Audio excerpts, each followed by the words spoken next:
오늘 우리 감리교 46회 평신도 주일입니다. 우리 한국에 개신교회가 들어온 지가 한 140년 가까이 되는데, 다른 교파에서는 평신도 주일이라고 특별히 드리는 것을 못 봤어요.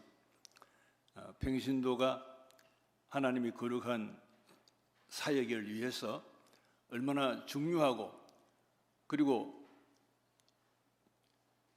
힘을 합해야 되는 것을 하나님 아시기 때문에 우리 감리교회에서는 평신도 주의를 지키면서 우리 평신도들의 사명을 다시 한번 일깨우는 귀한 일을 하고 있다고 믿습니다. 교회 안에는 목회자는 소수잖아요. 그리고 우리 평신도들은 다수잖아요. 사실은 캐톨릭 교회에서는, 캐톨릭이 초대의 교회에서부터 이렇게 연결되어 오는 교회로서 볼 수 있는데, 중세기에 마틴 루터 신부가 하나님의 교회가 너무 말씀에서 이탈되어 있고 복음에서 이탈되어 있기 때문에 이래서는 안 된다, 교회 망하고 성도가 망한다, 그렇게 생각해가지고 말씀으로 돌아갑시다, 은혜로 돌아갑시다, 그리고 복음으로 돌아갑시다. 그래서 우리 중세기를 통해 가지고 프로테스탄트, 천주교에서는 이제 저항 세력으로 생각하기 때문에 프로테스탄트 저항이라고 했죠. 그러나 개신교회가 비로소 탄생하면서 복음이 복음되게, 교회가 교회되게, 성도가 진정한 성도되게 하는 이와 같은 운동이 계속 일어나고 있습니다. 사실은 이 교회 안에는 신학을 공부하고 목회 훈련을 받은 전임 교육자, 풀타임 교육자라고 그러죠. 그리고 일반 사회에서 직업을 가지고 교회를 섬기는 파트타임 봉사자, 이렇게 구분할 수 있습니다. 사실 평신도라고 하는 말의 어원은 하나님의 백성이라고 하는 그런 의미가 있습니다. 하나님의 백성이라고 하면은 목회자도 평신도도 다 함께 더불어서 하나님의 백성이지요. 그런 의미에서 하나님이 보는 시각으로서의 교회 구성원은 차이가 없고 차별이 없습니다. 그리스도를 구세주로 고백하고 성령 충만으로 변화된 모든 목회자와 평신도는 모두 주님의 백성이요, 하나님의 나라 일꾼이요, 그리고 주님의 동력자라고 이렇게 볼 수 있습니다. 국어사전에 보면은 동업자를 사업을 함께하는 사람으로 그렇게 풀이하고 있습니다. 그리스도인에게는 좋은 동업자가 계십니다. 그분이 바로 예수 그리스도입니다. 예수 그리스도는 하나님의 교회를 눈동자처럼 살피고 계십니다. 보혜사 성령을 통해서. 그리고 우리 모든 성도들이 안고 서는 것, 무슨 생각을 하고 무슨 일을 하고 무엇을 계획하고 살아가는지 다 보고 계십니다. 그렇기 때문에 가장 튼튼한 교회의 동력자, 목회자의 동력자, 우리 평신도들의 동력자는 바로 예수 그리스도이십니다. 오늘 읽은 빌레몬스에는 예수님을 동업자로 만나서 인생 최고의 행운을 누린 이야기가 적혀 있습니다. 주인공은 오네시모입니다. 오네시모는 원래 바울의 전도를 받고 신실한 믿음을 가진 빌레몬의 집 노예였습니다. 그 시대 노예는 주인의 재산 일부이고 어떤 자유도 없었습니다. 그런데 오네시모는 주인의 재산을 훔쳐 도망간 사람입니다. 결국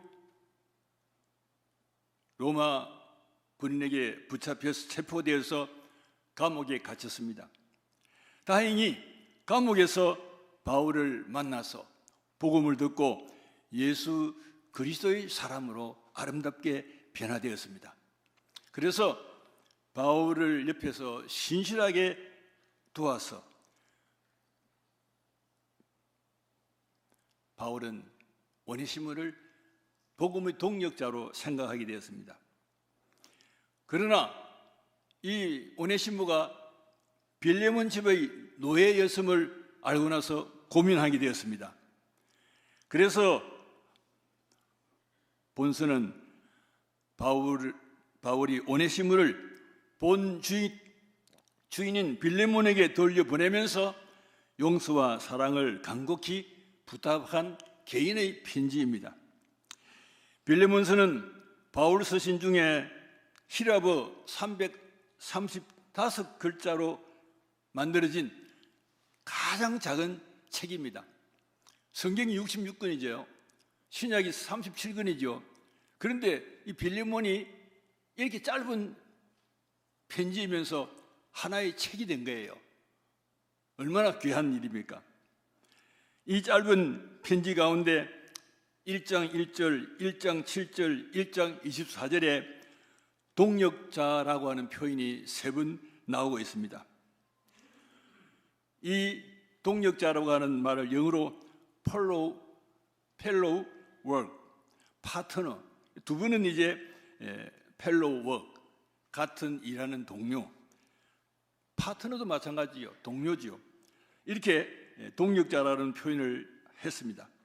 예수 그리스도를 믿고 복음의 동력자가 되는 것이 얼마나 귀하고 복된 것인지 한편의 드라마를 보는 것처럼 이 빌레몬서가 기록되어 있습니다. 오늘 우리는 이 말씀 속에서 3가지로 나누어서 동업자가 가질 수 있는 아름다움에 대한 말씀을 나누고 싶습니다.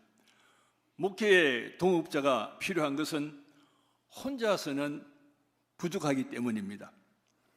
혼자서는 부족합니다. 하나님이 창조한 세계의 질서는 혼자가 없습니다. 더불어입니다. 함께입니다.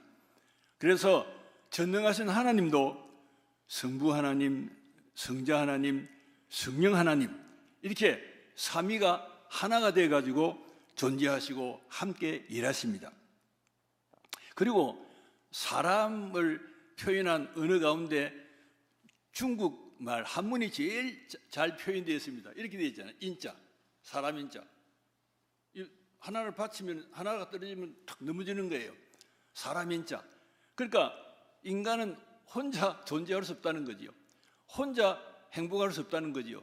누군가 이렇게 더불어 있어 줘야, 받침해 줘야, 보충해 줘야 아름답게 살 수 있는 것이 인간이다 그 말이지요.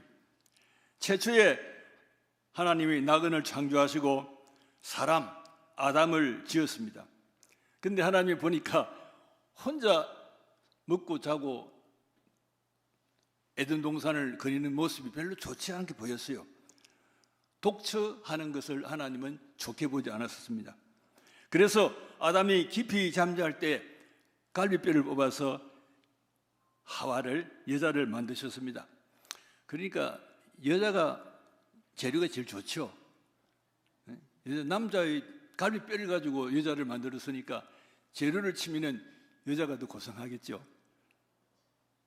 아담은 흙으로 빚어서 만들었는데 여자는 남자의 갈비뼈를 뽑아서 만들었습니다. 그래서 하나님이 최초로 세우신 가정은 남자의 부족한 것을 여자가 채워주고 또 여자에게 부족한 것을 남자가 채워서 가정을 이끌고 생육하고 번성하도록 그렇게 축복하셨습니다.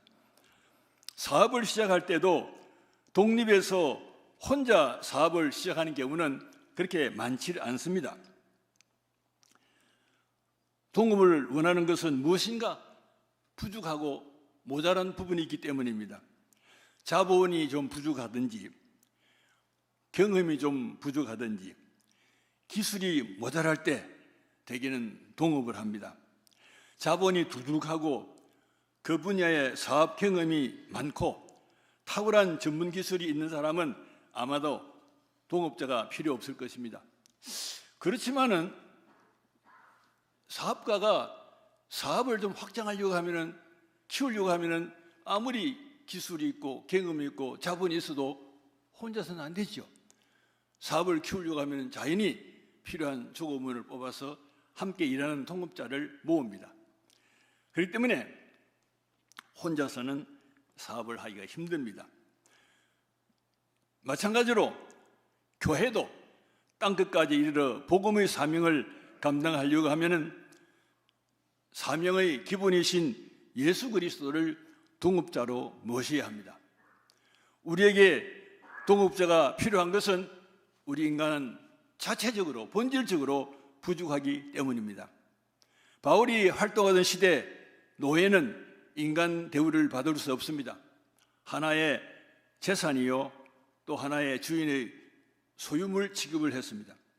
더욱이 주인을 배신하고 재산까지 훔친 노예에게는 어떤 형벌이 주어지더라도 탓할 수 없었습니다. 고대 히라의 문서에는 도망친 노예를 붙잡아서 최고의 잔인한 형틀인 십자가에 붙잡아서 매달거나 못을 쳐서 죽였습니다. 빌레몬 1장 10절에는 바울은 갇힌 중에서 낳은 아들 오네시모라고 말했습니다. 복음으로 변화된 오네시모를 바울의 영적인 아들로 표현하고 있습니다. 12절에는 내게 그를 돌려 보내노니 그는 내 신복이라. 그걸 성경을 보면은 신복이 옆에다가 밑에다가 심장이라고 이렇게 표현을 했습니다. 심장이 멈추면은 사람은 죽지요. 그만큼 바울은 오네시모를 신복이다, 내 심장이다 이렇게 표현을 했습니다. 심장처럼 귀한 존재이기 때문에 바울은 오네시모를 항상 곁에 두기를 원했습니다. 그러나 로마의 법을 어긴 이 오네시모를 먼저 주인인 빌레몬의 허락을 받아야 복음사역에 함께 일할 수 있기 때문에 결국은 오네시모를 빌레몬에게 보낸 겁니다.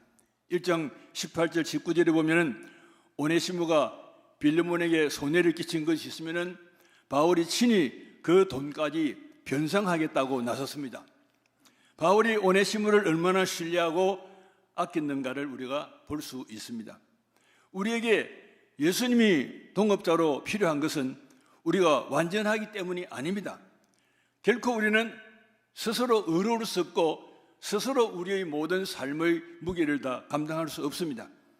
인간은 모두 불완전하고 부족한 죄인인 까닭입니다. 그래서 완전하시고 절대적인 사랑을 가지신 예수 그리스도를 믿고 그분을 신뢰하고 그분의 말씀에 순종하고 그분의 옷자락을, 영적인 옷자락을 굳게 붙잡아야 우리는 건강한 삶을 그리고 아름다운 신앙의 삶을 살아갈 수 있습니다.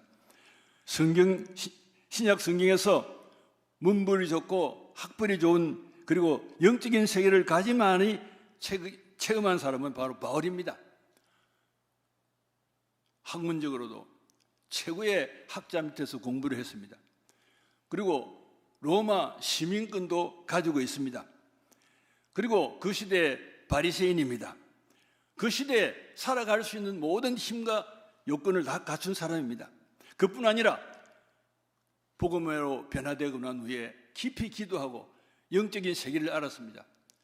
영적인 세계 성경을 자세히 보면 3층전까지 갔다고 했습니다. 우리 창세기 1장 1절에 하나님이 태초에 천지를 창조하시니라 이렇게 말씀되어 있습니다. 그 천지를 보면 영어로 heavens 복수로 되어 있습니다. 하나님은 태초에 새 하늘을 창조하신 것입니다.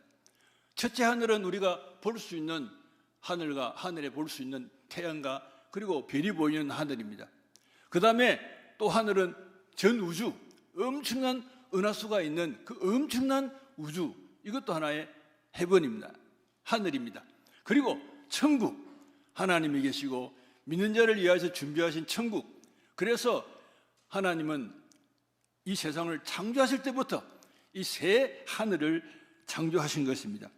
그렇기 때문에 바울은 이 신비한 영적인 체험을 통하여서 삼층천, 천국과 지옥을 보았습니다. 영적으로 교만해질까 봐서 14년 동안 내가 하늘을 보았다, 천국을 보았다, 지옥을 보았다, 하늘의 신비를 보았다 말하지 않았습니다. 그만큼 이 바울은 영적으로 겸손한 사람입니다. 그렇기 때문에 그 모든 것을 갖춘 바울도 십자가 외에는 자랑할 것이 없다. 그리고 그가 육체적인 찌르는 가시가 있었잖아요. 질병이 있었잖아요. 3번이나 고쳐달라고 하나님께 기도했는데 너 받은 은혜가 족하다. 질병 가지고 목회해. 질병 그대로 가지고 나를 따라. 탁탁 가시가 안질이라고도 하고 간질병이라고도 하고 여러 가지로 학자들이 이야기를 합니다. 만약에 바울이 간질병 환자였다고 하면 얼마나 흉하겠습니까? 저도 초등학교 운동장에서 교장 선생님이 이야기할 때 친구 하나가 쓰러져 가지고 부큼을 흘립니다. 이 간질병이었어요. 시도 때도 없이 남에게 창피할 수 있는 것이 바울이 가진 육체의 가시입니다. 그렇기 때문에 바울은 고백을 합니다. 고린도 후서 12장 10절에 내가 약한 그 때에 가장 강하다.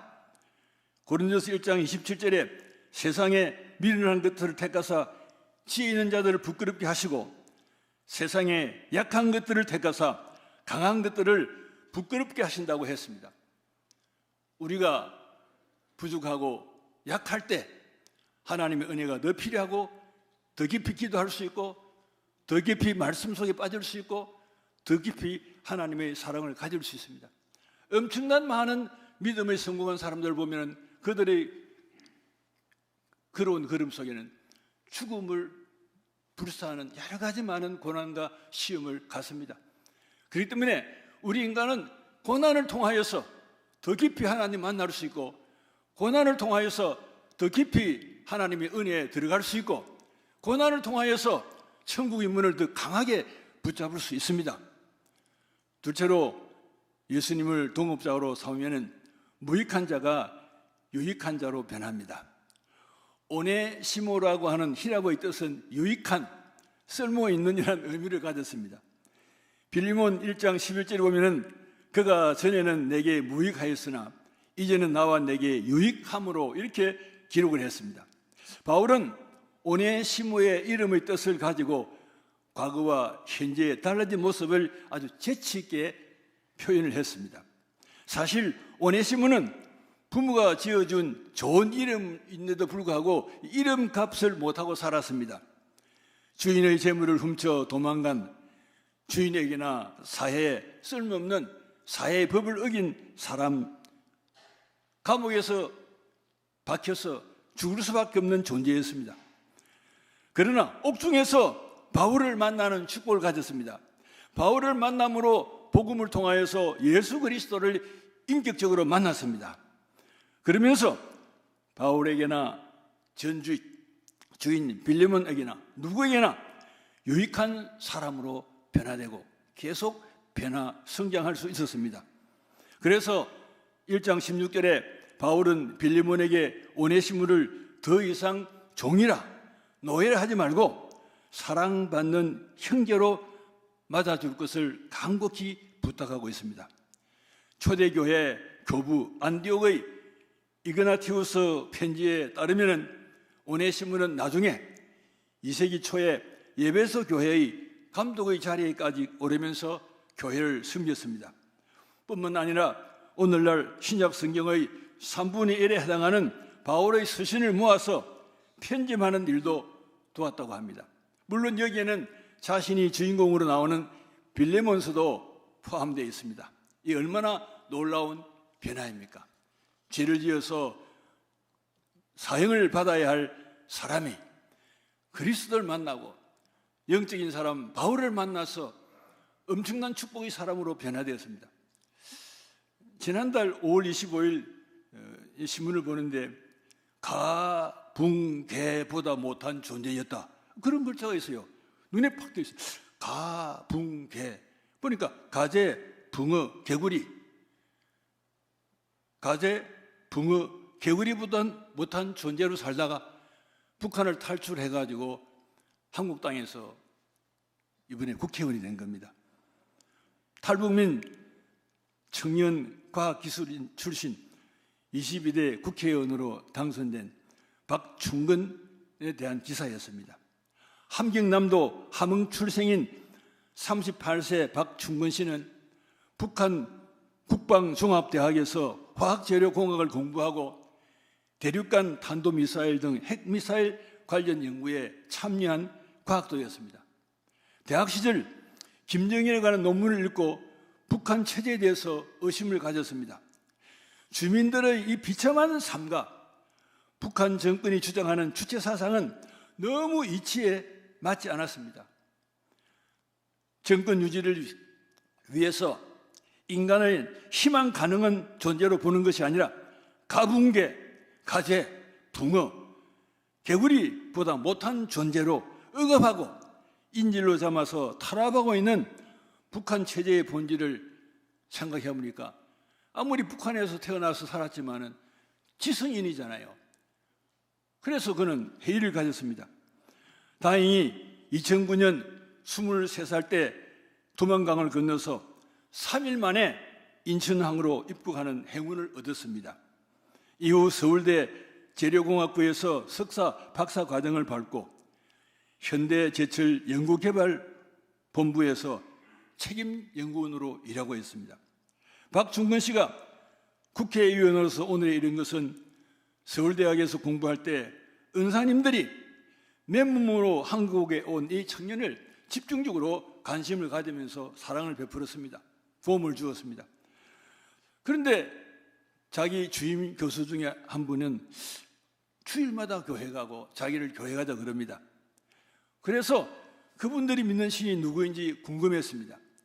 주일마다 교회 나가서 열심히 설교를 듣는 그 이유를 알고 싶었습니다. 박충근 씨가 처음 교회에 나가게 된 건 지도 교수의 제안 때문이었습니다. 그는 오랫동안 북한 체제에 쇠뇌를 당해서 하나님을 믿는데 4년이나 걸렸습니다. 그의 반강제로 지도 교수님은 충건아, 교회 같이 가, 교회 가자 이렇게 교회를 끌고 다녔습니다. 처음에는 거의 강제였습니다.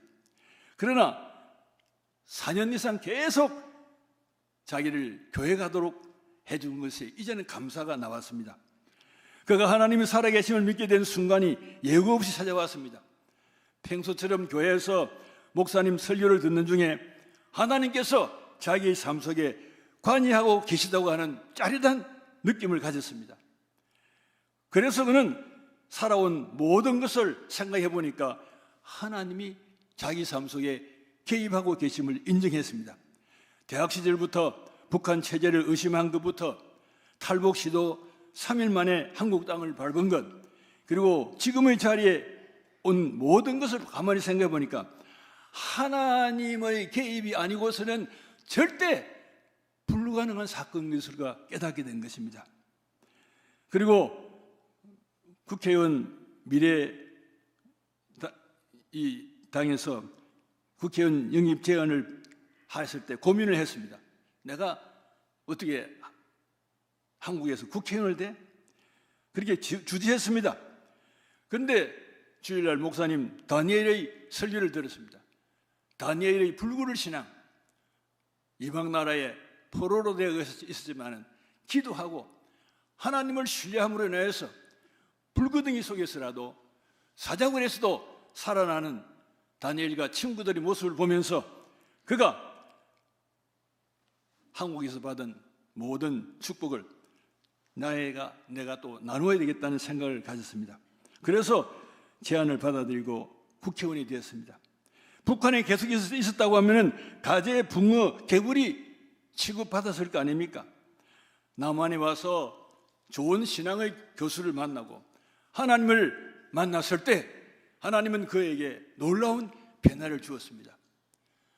하나님 없는 나라, 하나님 없는 이념, 하나님 없는 세계는 북한뿐 아니라 지금 중국과 러시아가 온 세계를 괴롭히고 있는 거 보세요.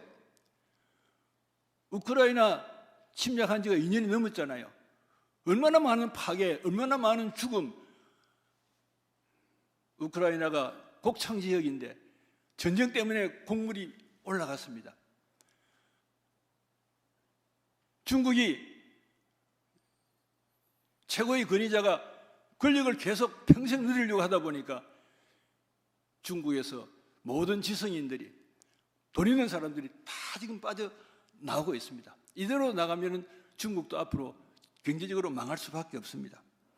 하나님이 없는 세계, 진리가 없는 세계는 아무리 권력이 있고 땅이 크고 인구가 많아도 하나님의 은혜와 사랑에서 멀어질 수밖에 없습니다. 셋째는 예수님의 독립자가 되면 용서와 사랑의 복된 삶을 누립니다. 빌레몬서의 주인공은 셋입니다. 바울과 오네시모와 빌레몬, 이 세 사람의 관계는 쉽게 풀리지 않는 관계입니다. 먼저 바울은 감옥에서 온갖 정성을 다해서 자신을 돕고 있는 오네시모를 밖으로 내보내야 합니다.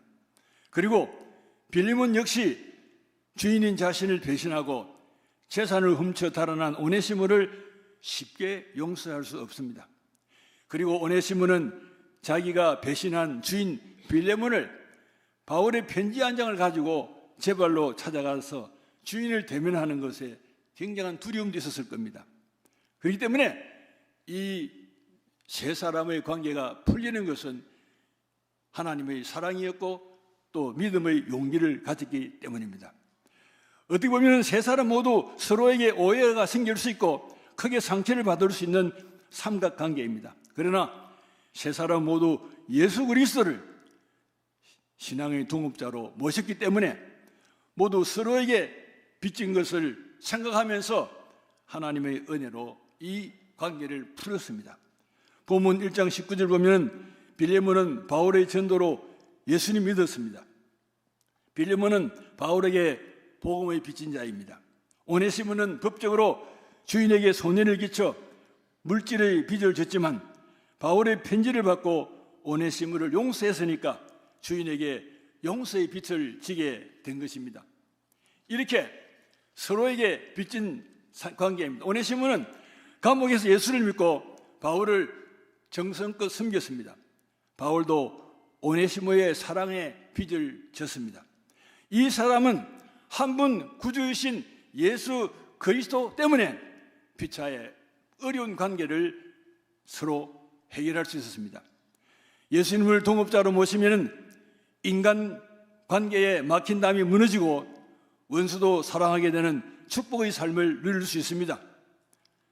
이랜드 그룹 창업자 박성수 장로님의 이야기를 들으면 언제나 마음이 흐뭇합니다. 언더우드, 브렌타노, 헌터 등 의류업계에 처음에 시작을 했고 지금은 NC백화점, 레저, 건설업까지 진출해서 자산이 지금은 5조 이상이 넘습니다. 현재 우리나라 재계 서열에 50등 안으로 드는 기업군을 이끌고 있습니다. 그런데 이 회사는 이렇게 출발했습니다. 박 장로님에게는 하나밖에 없는 여동생이 있었습니다. 그런데 부모님이 불신자와 결혼을 시키려고 했습니다. 박 장로님은 결사적으로 반대했습니다. 그러나 결혼은 억지로 강행되었습니다. 그는 동생 결혼식장에 가지 않았습니다. 부모는 화가 나서 괘씸하다면 500만 원을 주면서 아들을 내쫓아버렸습니다. 그는 신촌 로타리 앞에 2평짜리 가게를 열어서 옷장사를 시작했습니다. 개업 예배를 드릴 때 그는 철저히 하나님 중심으로 가게를 운영하기로 하나님께 맹세했습니다. 기도했습니다. 나는 하나님만 의지합니다. 하나님 저를 도와주셔서 이 사업을 축복해 주옵소서. 이걸 하나님의 사업, 선교 사업에 계속 사용하겠습니다.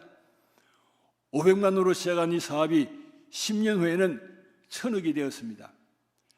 그리고 90년도에는 3008억이 되었고 91년도에는 7000억이 되었습니다. 호텔을 인수하고는 술 배달하지 않게 하고 가족 중심으로 손님을 받게 했습니다.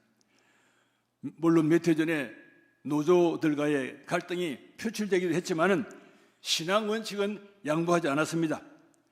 예수님을 동업자로 삼으면서 주일 성수하지 않거나 11조 하지 않는 가게는 아예 물품을 공급하지 않았습니다. 하나님 앞에 영광 돌리는 사업가로 계속 성장하고 있습니다. 믿음으로 성장한 기업들도 많이 있죠. 그렇지만 정치 권력과 결탁하고 수많은 투자자를 울리고 약자의 피를 빨아먹는 악덕 기업가가 얼마나 많습니까? 전세 사기를 통해서 얼마나 많은 젊은이들이 울고 있습니까? 오늘 우리 모든 그리스도인들은 크든 작은 우리의 사업체를 통하여서 하나님께 영광 돌릴 수 있는 복되고 아름다운 삶을 살아야 할 줄로 분명히 믿습니다. 소로 교수는 인간이 타인에게 그리고 사회 봉사에 할 수 있는 세 가지가 있는데 두뇌와 육체와 양심이라고 했습니다. 명성한 두뇌도 중요하고 건강한 몸이라야만이 모든 삶을 의거해 나가기 때문에 두뇌도 건강도 중요합니다. 그러나 가장 크게 봉사할 수 있는 것은 양심이라고 했습니다. 양심은 하나님의 영역입니다. 사람이 태어나서 한 번도 예수 그리스도의 복음을 듣지 못하고 죽을 경우에 불신자와 어떻게 같이 멸망할 수 있습니까? 그래서 인간은 태어나갈 때 한 번도 복음을 듣지 못한 사람은 양심의 심판을 받는다고 하는 그런 견해도 있습니다. 미국이나 불아파 선진국도 우리가 몸돌고 사고 있는 대한민국도 선한 양심이 점점 실종되고 있는 시대에 우리가 살고 있습니다. 그런 우화가 있어요. 개구리가 냇가를 건들려고 하는데 정갈이 다가왔어요. 야, 개구리야, 왜? 너 햄 잘 치니까 냇가를 잘 건들 수 있지. 나 햄 못 쳐. 나 좀 도와줘. 그래? 내 등에 타. 그래서 개구리가 정갈을 덩어리에 태우고 냇가를 갑니다. 그런데 중간쯤 가가지고 이 정갈이 독 있는 발을 가지고 개구리를 팍 찍었습니다. 온 독이 퍼지면서 개구리가 죽어갑니다. 그러면서 물었습니다. 정갈아, 네가 나를 죽이면 함께 냇물에서 죽을 텐데 왜 나를 이렇게 만들었어? 그러니까 정갈이 하는 말은 그게 나 본성이야. 참 이 우화는 무서운 이야기입니다. 악한 자, 사탄은 그들의 본성을 버릴 수 없습니다. 함께 망해도, 함께 죽어도 그 본성을 그대로 표출하는 것이 이 시대의 악입니다. 오늘 우리 하나님의 교회가 이 어려운 시대를 살아가고 있습니다. 우리가 지금 멀쩡하지만은 이 시대를 보세요. 양심이 있는 법조인, 양심이 있는 정치인, 양심이 살아있는 기업가 얼마나 있습니까? 오늘 우리들은 이 어려운 시대에 더 깊이 하나님 말씀에 깨어 있어야 하고 진리 안에 깨어야 있어야 할 분명한 이유를 발견할 수 있습니다. 오늘 하나님께서 우리들에게 분명히 말씀하십니다. 예수님은 마가복음 10장 29절 3절에 내가 진실로 너에게 이르노니 나와 복음을 위해 집이나 형제나 자매나 어머니나 아버지나 자식이나 전토를 벌인 자는 현세에서 집과 형제와 자매와 어머니와 자식과 전토를 100배나 받되 박해를 겸하여 받고 내세에 영생을 받지 못할 자가 없느니라. 예수님이 제자들에게, 성도들에게 분명히 한 말씀입니다. 정말 이 말씀대로 살 수 있을까요? 복음을 위해서, 그리스도를 위해서 모든 걸 바칠 수 있겠어요? 이 말씀을 영적으로 해석하면 가족보다 예수님을 더 사랑해야 된다는 영적인 표현으로 볼 수 있습니다. 사실 그리스도를 위하여서 모든 것을 바친 사람들도 있습니다. 오늘 하나님이 위에서 부르시고 부름의 소명을 받아서 앞장서서 일하고 있는 목회자들, 우리 모든 성도들이 존중해야 됩니다. 그리고 더불어서 함께하는 우리 모든 성도들이 하나님의 사랑 안에서 존중받으면서 하나님 앞에 묵묵히 걸어가야 합니다. 어떤 글을 보니까 지도자 한 사람이 열심히 10발자국 가는 것보다도 좀 약한 사람들이 10명이 힘을 모아서 한 발자국 가는 것이 더 아름다운 질서라고 그렇게 이야기했습니다. 목회자의 수는 적지만은 평신도의 수는 많습니다. 목회자가 너무 지치도록 하지 말고 우리 모든 평신도 믿음의 공동체 성도들이 기도로 돕고 물질로 돕고 관심으로 돕고 사랑으로 도우면은 하나님의 교회가 이 어려운 가운데서라도 악이 창궐한 이 시대까지라도 복음의 빛을 발하고 하나님 영광 돌리는 거룩한 공동체가 될 줄로 분명히 믿습니다.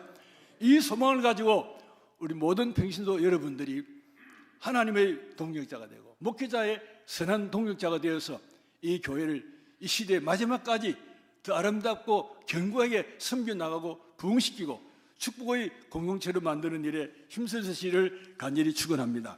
아멘.